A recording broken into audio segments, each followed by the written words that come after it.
Welcome back to another episode of my vlog reviews. Today I'll be talking about the colossal movie that is Jack the Giant Slayer. If you liked the effects of Beowulf 2007, the plot of The Pirates of the Caribbean, Dead Man's Chest, and pretty much that whole troll scene from The Hobbit, An Unexpected Journey, then you'll like this movie. Well, we're out of forced romance February and into mediocre movie March. And to start off the month, we have Jack the Giant Slayer, another reimagining of a classic fairy tale with a more action-packed twist, which also features a forced romance. The story this time around goes that an ancient order of monks wanting to meet God conjure up magic seeds that grow beanstalks large enough for them to climb up all the way to heaven. Unfortunately, what the beanstalks really lead to is a floating world occupied by brutish giants. The giants waged war on the world of men below them until a magical crown was forged that would allow its wearer to control the giants. The crown's original owner, Eric the Great, commanded the giants back to their floating lands and removed the beanstalk, forever separating the two races. Soon the giants became nothing more than myth and legend. But when the king's advisor, Roderick, as played by Stanley Tucci,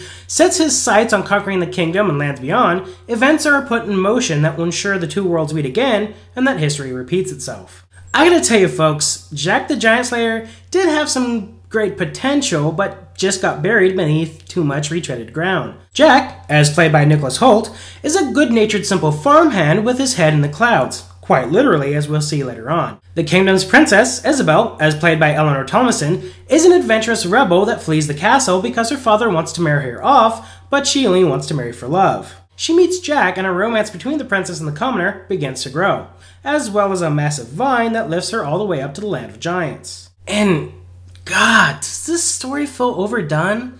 Seriously, Disney has made a career out of copy and pasting this same story, substituting in whatever magic plot element they haven't used yet. And this goes for all the characters. They feel stock and familiar. Stanley Tucci's portrayal of Roderick was way too cartoonishly evil, and it really felt like he was trying to imitate Dustin Hoffman's Captain Hook. If you don't know what I'm talking about, then look it up. Hook is an awesome retelling of the Peter Pan story and a fine example of how to do the genre right. Bangarang, people!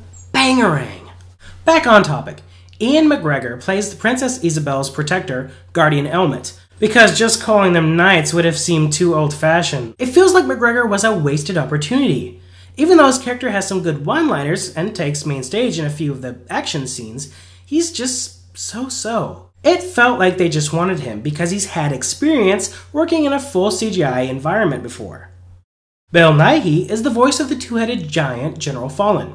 He's got a great presence when he's on screen, but again, he ends up being fairly underused. It's like they only wanted Nighy because he's got experience playing a fully CGI'd monster before.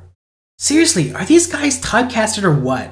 Although there is a brief cameo for Warwick Davis, and I'm always happy to see him get more work. The movie as a whole is okay, but just barely. The beginning is weak with cheesy dialogue.